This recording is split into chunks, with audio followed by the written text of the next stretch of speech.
नमस्कार, मी परमदास जाधव. तर अक्षय तृतीया म्हणजे काय? तर अक्षय म्हणजे कधीही न संपणारे.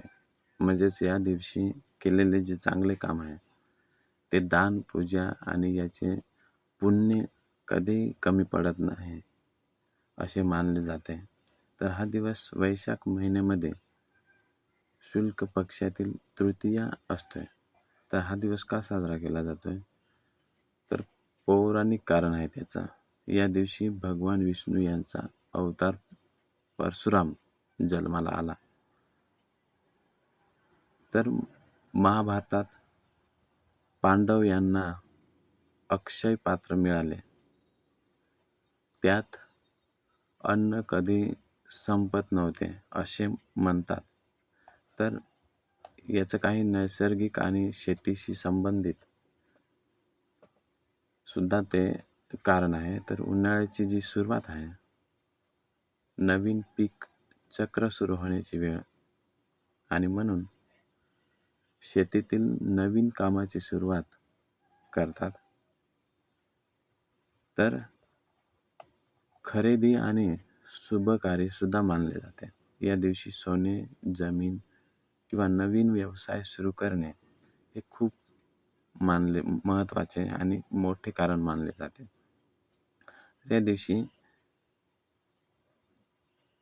जेवणामध्ये काय काय तयार करतात? तर ग्रामीण भागात घरगुती जे जेवण आहे त्याच्यामध्ये ते साधे जेवण पण पवित्र पदार्थ बनवतात.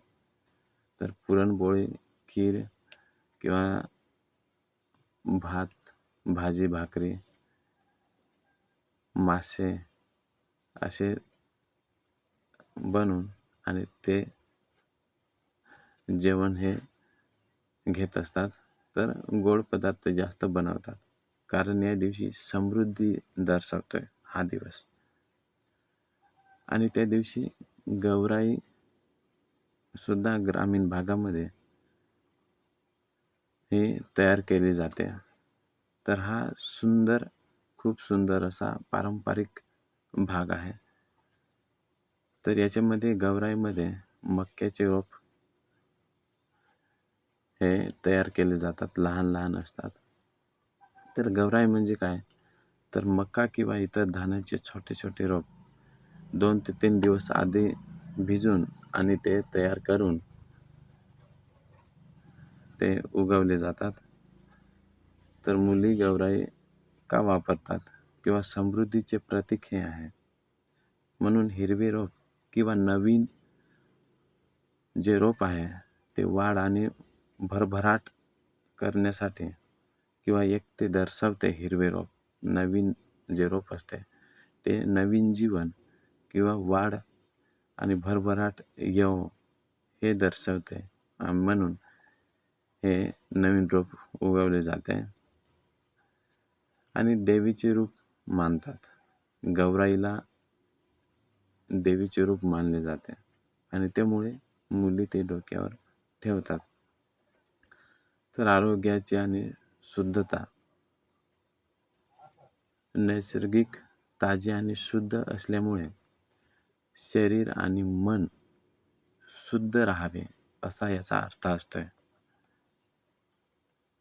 तर डोक्याला का लावतात? तर आशीर्वाद मिळावा म्हणून, शुभ शक्ती डोक्यात यावी असा विश्वास आहे.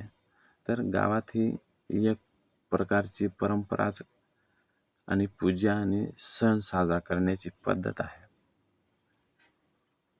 हे थोडं नैसर्गिक पूजन आहे. हे नैसर्गिक पूजन व संस्कृती याचं मिश्रण आहे. तर थोडक्यात काय?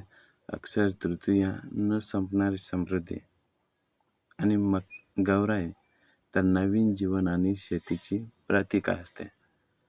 कारण इथून लगेच पावसाळ्यामध्ये आता जूनमध्ये पेरणी होते आणि म्हणून हे जे गौराई आहे ती उगवली जाते.